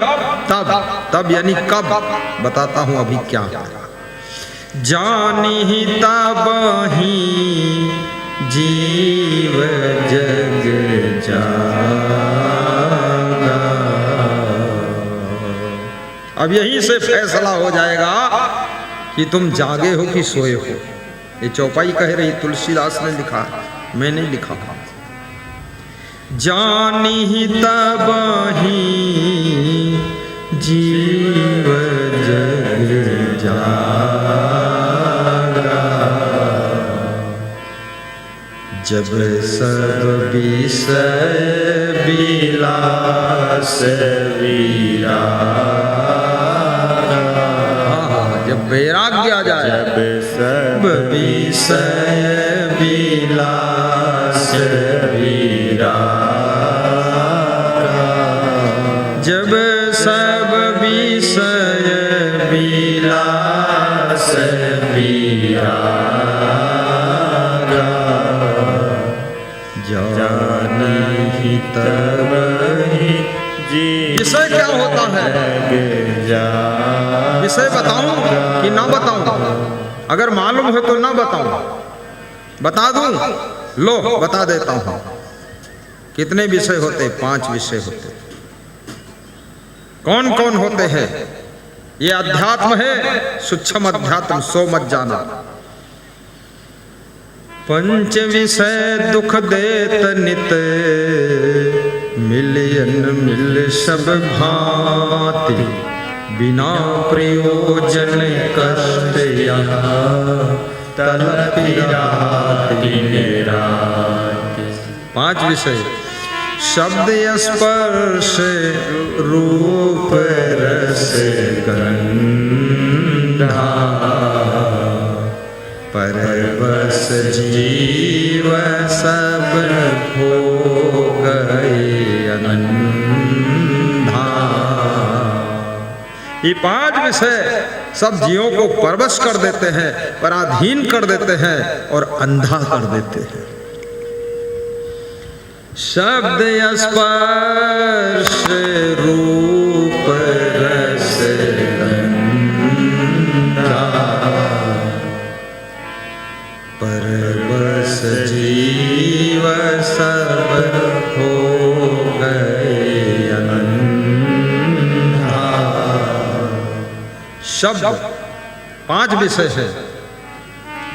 श्रीमद् भगवत गीता में श्री कृष्ण से अर्जुन ने पूछा है कि हे भगवान, ये जीव दुखी क्यों होता है? कृष्ण कहते हैं, जो इन विषयों को भोगने में ही जुटा रहता है वो हमेशा दुखी रहता है। कौन कौन विषय? एहि संस स्पर्श जा दुख योनैवते, एहि संस स्पर्श जा भोगा दुख योनैवते, आदंतवंता कौन्ते न तेषु रमते बुधः। कृष्ण कहते हैं, हे अर्जुन, ये जो स्पर्श आदि शब्द रूप रसगंध विषय है, इनको जो भोगता है, इनमें जो आसक्त होता है, इनमें जो चिपक जाता है, वो हमेशा दुख ही दुख पाता है। विदुर कहते हैं, हे राजन धृतराष्ट्र, योजिता पंचवर्गेण सहजेनात्मकर्षिणः, आपदस्तस्य वर्धन्ते शुक्ल पक्षे योधुराट। जैसे चंद्रमा, शुक्ल पक्ष का चंद्रमा रोज बढ़ता रहता है, ऐसे जो लोग पंच विषयों के द्वारा आकर्षित हो गए हैं, उनका दुख भी रोज बढ़ता रहता है। दुख में मत घबराओ पंछी, बहुत कठिन है। तो आइए, शब्द विषय क्या है? जो कान से शब्द सुनते हैं, ये शब्द विषय है। आंखों से जो रूप देखते हो, ये रूप विषय है। जिह्वा से जो स्वाद लेते हो, ये स्वाद विषय है। और नाक से जो गंध सुगंध लेते हो, ये गंध विषय है। और शब्द स्पर्श, और त्वचा से जो छूते हो, स्पर्श करते हो, यह स्पर्श विषय है। ये 5 विषय है। अब इसमें आपको संशोधन करना है कि कौन सा शब्द सुनना है, कौन सा रूप देखना है, कौन सी चीज का स्वाद लेना है कि नहीं लेना है, कौन सी गंध लेना है कि नहीं लेना है। तब तुम विषयों के ऊपर उठ पाओगे, तब तुम्हें वैराग्य आएगा। बहुत बड़ी बात है। जानिहि तब ही जीव जग जागा, जब सब विषय विलास विरागा। आइए भाव से सुनिए। मैंने एक कहानी शुरू किया था। एक राज दरबार में हीरा का व्यापारी गया था। ये कहानी शुरू हुई थी कि नहीं, इसको पूरा कर देता हूँ, क्योंकि वहाँ वो हीरा बेच रहा है, कांच और हीरे की पहचान हो रही है, तो उसमें 1 घंटे का टाइम लग चुका है। अब पहचान हो चुकी है, उस कहानी को फाइनल करता हूँ। ध्यान दीजिए एकाग्रता के साथ। अच्छा, एक चीज मैं पूछना चाहता हूँ, इसमें ऐसे कितने लोग हैं जिनकी इच्छा है कि अब हमारे रामगढ़ डांडों में 5 साल बाद फिर आना गुरुजी? ऐसी जिनकी इच्छा है वे हाथ ऊपर को उठा दें।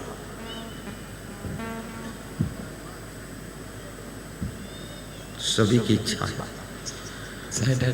2022 इसका मतलब अब 2028 में नंबर आएगा। हैं? 2028 5 साल में 10% लोग मर भी जाएंगे।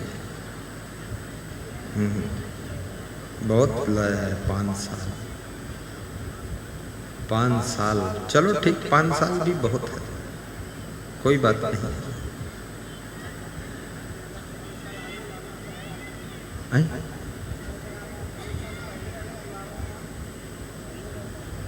आएगा जब रे बुलावा तुम्हारा, हंस हंस के हमको आना पड़ेगा। एक भक्त बोल रहा है कि 5 से पहले अगर कोई भक्त बुलाना चाहे तो फिर आप आओगे कि नहीं आओगे? आएगा जब रे बुलावा भगत का, हंस हंस के हमको आना पड़ेगा। प्रेम तुम्हारा देखूंगा जब मैं, खुश होकर सत्संग सुनाना पड़ेगा।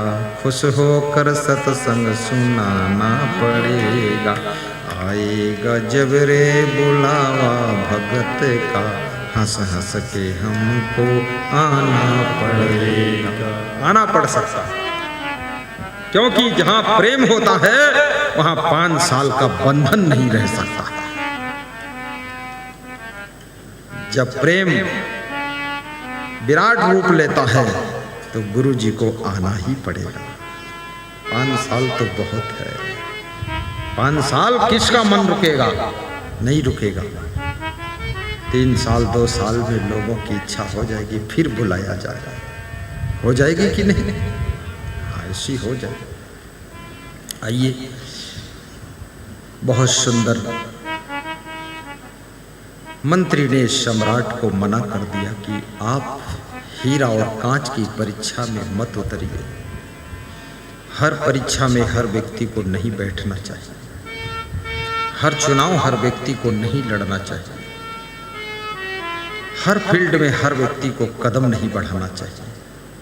आप अपनी ग्रेड को भी देखिए, तब अपनी राह को सिलेक्ट कीजिए, क्योंकि आप किस लेवल के व्यक्ति हैं उस ग्रेड में काम करिए। आइए, सभी बैठे हुए मंत्रियों ने हीरा और कांच को परखने की कोशिश किया, कोई नहीं परख पाया। तो एक अंधा गायक भजन गा रहा था, उसने कहा मैं परखूं। तो कांच का व्यापारी भी हंसने लगा। हीरा का व्यापारी बोला इसके तो आंख नहीं, ये कैसे परखेगा?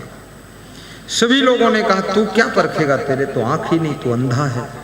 उसने कहा हर चीज आंख से परखी नहीं जाती है, कुछ और तरीके से भी चीजें परखी जाती है। लाइए मुझे कांच भी दीजिए, हीरा भी दीजिए।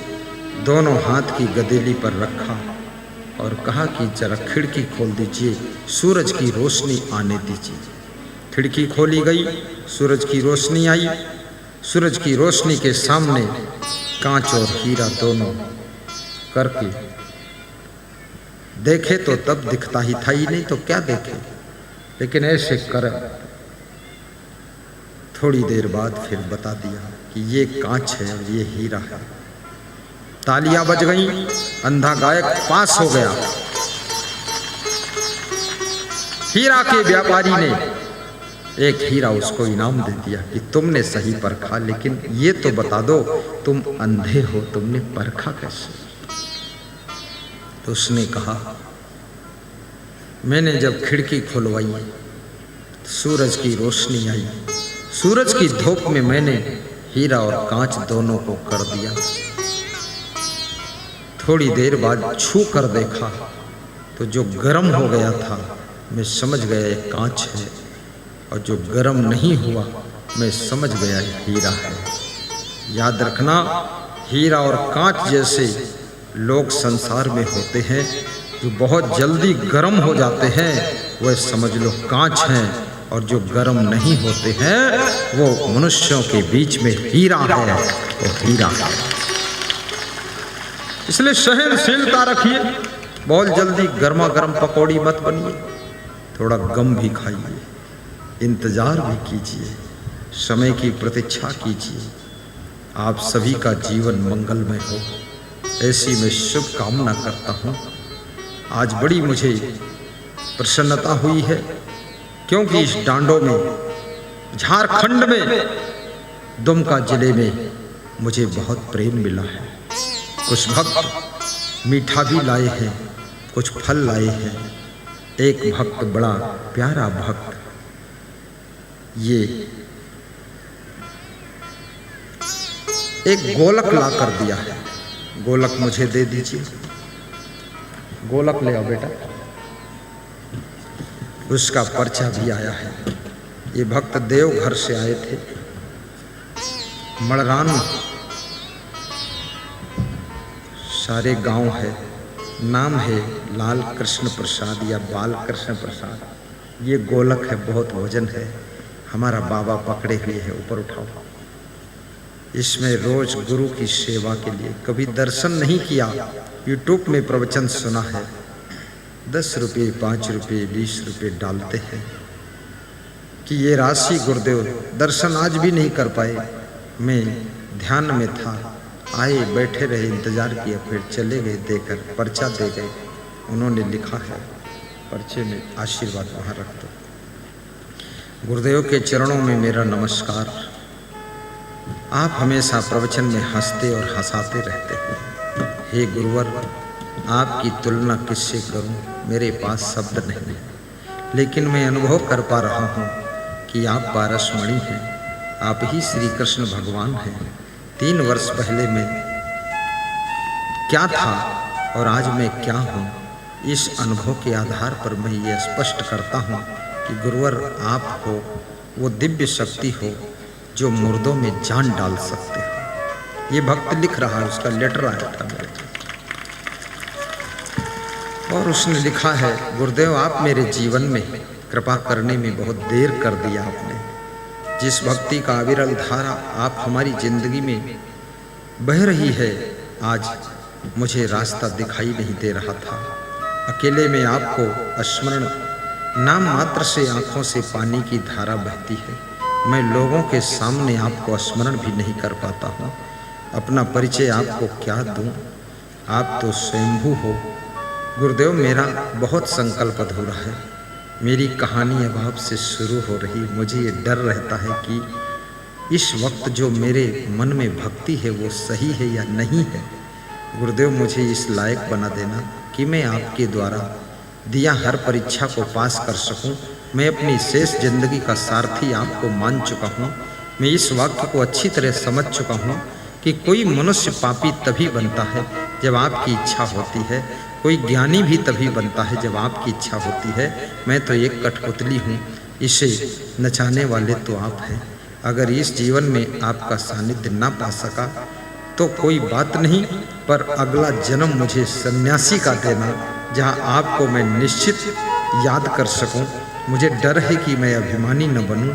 आप मेरे मन पर पूर्ण नियंत्रण रखना, मेरे बस में कुछ नहीं है। आपका सेवक बालकृष्ण प्रसाद, मडरान सारे गांव, देवघर जिला, झारखंड। ऐसे करुणा के शब्द लिखकर लेटर और वो गुल्लक देकर वो भक्त चला गया। मुझे मिल नहीं पाया, उसके लिए ताली बजा दो।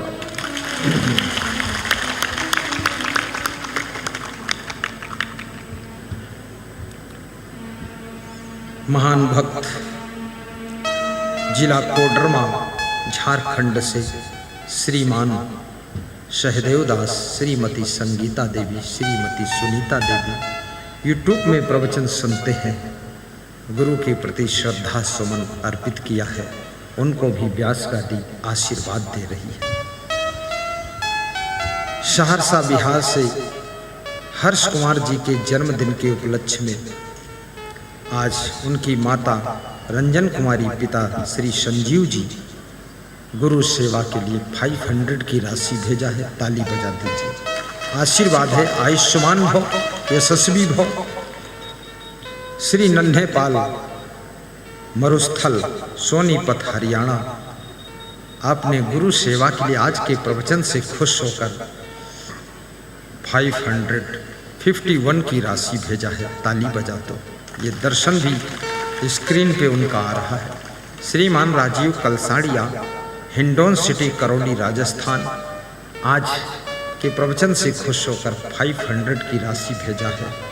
और श्रीमान रमेश भाई ढपाड़े, श्रीमती शंकुतला बहन ढपाड़े, जिला गोंदिया, महाराष्ट्र, आपने 13,500 की राशि अविद्या आश्रम के लिए भेजा है। आज के सत्संग से खुश होकर श्री मनोज ठाकुर, ममता देवी ठाकुर, निवास लतौना, जिला गोड्डा, झारखंड, आपने गुरु सेवा गौ सेवा के लिए 1100 की राशि भेजा है। और एक भक्त हैं जिन्होंने प्रोग्राम की मांग किया है। आयोजक स्थल जमनी पहाड़पुर, पोस्ट साहटोला, जिला गोड्डा, झारखंड, प्रकाश शाह, श्रीमान गंगा सागर केवट आए हैं। ये लोग खड़े हो जाएं जरा, इन्होंने प्रोग्राम की मांग किया है। ताली बजा दो इनके लिए, तुम्हारा भी प्रोग्राम हो। दूसरे भक्त ननबट्टा, गोड्डा, झारखंड से आपने भी प्रोग्राम की मांग किया है। कुछ भगत आए थे लेकिन चले गए हैं, ये भी मांग है। तीसरे भक्त स्थल भेड़ा, भंडार कोली, जिला गोड्डा, झारखंड, गौतम मंडल, श्रीमान सीताराम मंडल, श्रीमान बाबूलाल मंडल, आपने भी मांग किया है कि हमारे गोड्डा जिले में भेड़ा गांव में आपका सत्संग हो। ताली बजा दीजिए। चौथा प्रोग्राम है श्रीमान सुबोध शाह, निवासी महगामा, और राम प्रकाश शाह, किरण देवी शाह, जिला गोड्डा, झारखंड, 1 लाख रुपये जमा कर दिया है। बड़े प्रोग्राम की मांग किया है कि डोम पंडाल लगा देना और उसमें प्रवचन सुना देना। उनके लिए भी ताली बजाकर अभिनंदन करें। हेमचंद्र मंडल, परगोडी, निवासी गोड्डा, बेटा हरिशंकर मंडल, आपने आज के सत्संग से प्रसन्न होकर 500 की राशि गुरु को समर्पित किया है। ताली बजाकर अभिनंदन करिए। खुशबू कुमारी, लीला कुमारी, ग्राम लोढ़िया, दुमका, झारखंड, आपने अविद्या आश्रम के लिए 1100 की राशि दान देने का संकल्प लिया है। राशि 6 महीने बाद देंगे, लेकिन उन्होंने संकल्प लिया है तो ऑफिस है वहाँ, दान का कार्यालय, वहाँ से सम्मान पत्र उनका बन कर आया है। ताली बजाकर अभिनंदन कीजिए। खुशबू कुमारी, लीला कुमारी आकर अपना सम्मान पत्र ले सकते हैं। आइए ले लीजिए। कहाँ है खुशबू? सुरेंद्र मंडल, तराजन मंडल, परगुड्डी, गोड्डा, बिहार, ये गोड्डा जिला तो झारखंड में है। आपने गुप्त दान दिया है अविद्या आश्रम के लिए, आपके लिए भी ताली बजा दीजिए। यहाँ से रसीद मिल सकती है। बहुत से भक्त लोग चावल लेकर आए हैं। जो चावल लाए हैं, कल मेरी आज्ञा माना था, उनसे मैं कहूँगा कि वह लोग जरा खड़े हो जाएं, मैं उनका दर्शन कर लूँ। जो लोग चावल लाए हैं अपनी अपनी जगह पर खड़े हो जाएं। 1 2 3 4 5 6 7 8 9 10 20 30 40 खड़े हो जाओ। 50 खड़े हो जाओ। 60 और खड़े हो जाओ। इतने लोग चावल लाए हैं, इनके लिए ताली बजाओ। बाकी लोगों के घर में न चावल था न भूसी थी। कुछ नहीं लाए बेचारे, कंगाल है, क्या करें। गुरु की आज्ञा हो जाए तो उसका पालन करना चाहिए, ये श्रद्धा झलकनी चाहिए। कैसे तुम खाली हाथ आ जाते हो? 60 लोग चावल लेकर आए, आशीर्वाद है, अभी आपका चावल स्वीकार किया जाएगा। आज का सत्संग इस पावन धरती डांडो में जो हुआ है, ये पूरे ग्रामवासियों की ओर से हुआ है। इस आयोजक कमेटी को मैं धन्यवाद देता हूँ। यहाँ के सरपंच कोषाध्यक्ष बने हैं और यहाँ के सभी भक्त सेवा में लगे हुए हैं। घर घर में त्योहार मनाया जा रहा है और क्षेत्र के लोगों ने भी धन का सहयोग इस कमेटी को किया है। बहुत बड़ा भंडारा चल रहा है। आज करीब करीब 5-6 हजार लोग आए हुए हैं, 10,000 की भीड़ दिख रही है। ये सब भोजन भंडारा ग्रहण करना है, सबके लिए भोजन बना हुआ भोजन है ना, है? भोजन भंडारा है सबके लिए। सुधीर मंडल की ओर से ऊपर आइए। आज शरबत का इंतजाम है, 1 कुंटल शक्कर प्रदान किया है। प्रसाद आया है, प्रसाद बांटने के लिए बहुत से लोग तैयार हो जाना, ताकि इसको कम से कम 10-12 लोग मिल के बांटना तो ये बट जाएगा। इसके लिए भी तैयारी कर लीजिए। हम सुधीर मंडल को आशीर्वाद देते हैं, शुभकामना करते हैं, जिन्होंने मेरी आज्ञा मान करके सबको शरबत पिलाया और आज्ञा मान करके प्रसाद भी लाए और मेरे लिए वस्त्रदान भी आप लाए हैं। लाओ, ले आओ वस्त्रदान। देखिए श्रद्धा जग गई। आज सुबह माला भी पहना है, गुरु भी मान लिया है। धन्य हो, आशीर्वाद है। अब कमेटी वालों से कहूँगा, यदि वे अपनी तरफ से कुछ भेंट करना चाहते हैं तो आ सकते हैं सभी, ताकि सब दर्शन भी कर ले। ये खुशबू लीजिए, ये देखिए खुशबू है लीला कुंवारी, क्या लीला अपरंपार है। धन्य हो बेटी, मुस्कुरा दे, खुशबू खुश हो जा। दांत निकाल, बस जाओ, चली जाओ। ले ले ले, आजा आजा आजा, बस आशीर्वाद। ठीक, ले आइए वस्त्रदान। हाँ, प्रसाद को निकालिए, मैं हाथ लगाकर मंत्र पढ़ देता हूँ। यहाँ के कार्यकर्ता भक्तगण आए और प्रसाद को निकालने में मदद करें। ये जो बैज लगाए हुए हैं कार्यकर्ता, वो जल्दी से आ जाएं। 2-4 कार्यकर्ता आकर इनको मदद कर दें। आइए। कभी राम बन के, कभी श्याम बन के चले आना प्रभु जी, चले आना। कभी राम बन के, कभी श्याम बन के चले आना प्रभु जी, चले आना। तो मेरा में रूप में आना, तो मेरा में रूप में आना।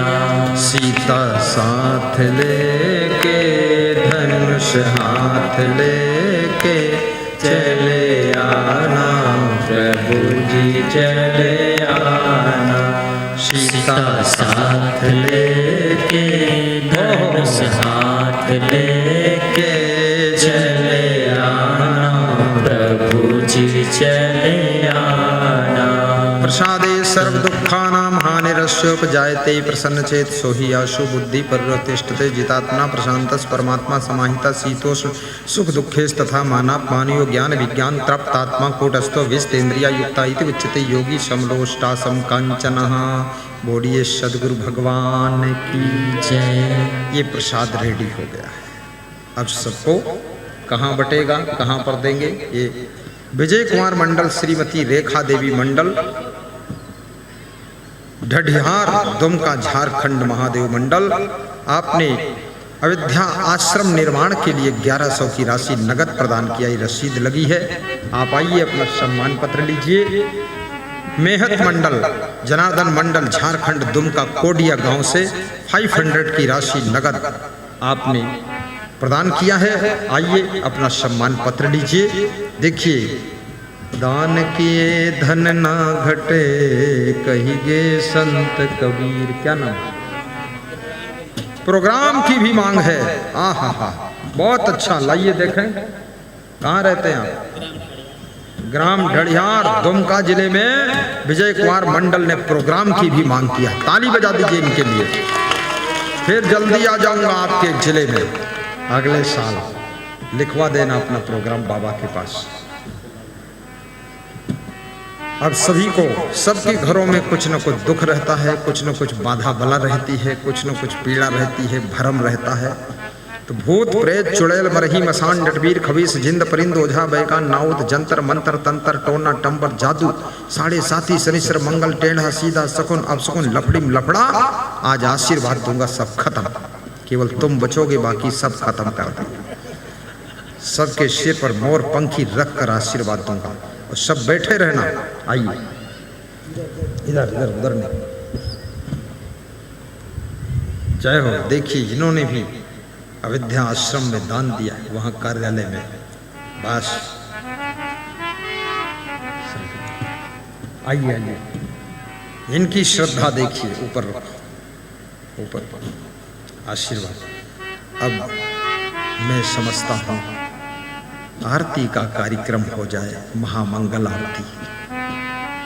अब महामंगल आरती प्रारंभ करें, जिससे कि सबके घर घर में मंगल हो। अपने अपने स्थान पर भाव श्रद्धा से खड़े हो जाएं और महामंगल आरती का पुण्य प्राप्त करें।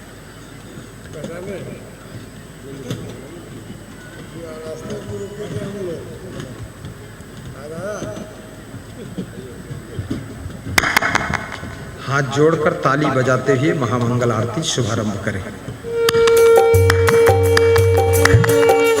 जय जय क्षमा देवा साहिब, जय जय क्षमा देवा। आरती करे हम सब, आरती करे हम सब, भक्ति धन देवा साहिब, जय जय क्षमा देवा। जो सिर नावे सो फल पावे, योगी तब पावे साहिब, योगी तब पावे। चरण पड़ाय सेवक, चरण पड़ाय सेवक, सुमरे गुरुदेवा साहिब, जय जय क्षमा देवा।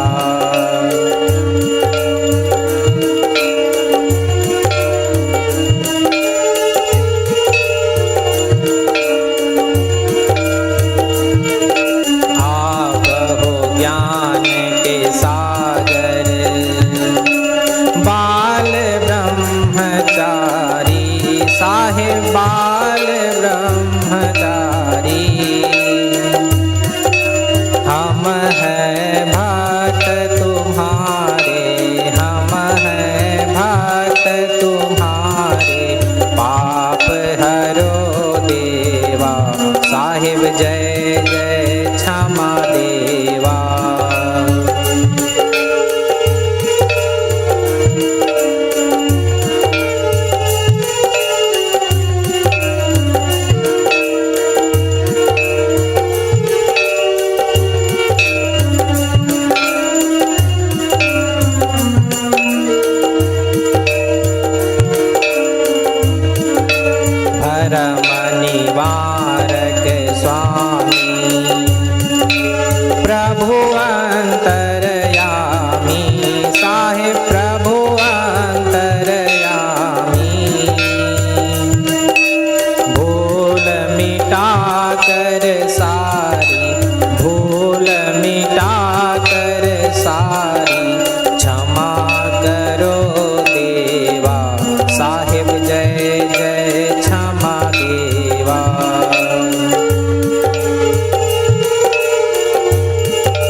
साहिब गुरुदेव मेरे स्वामी।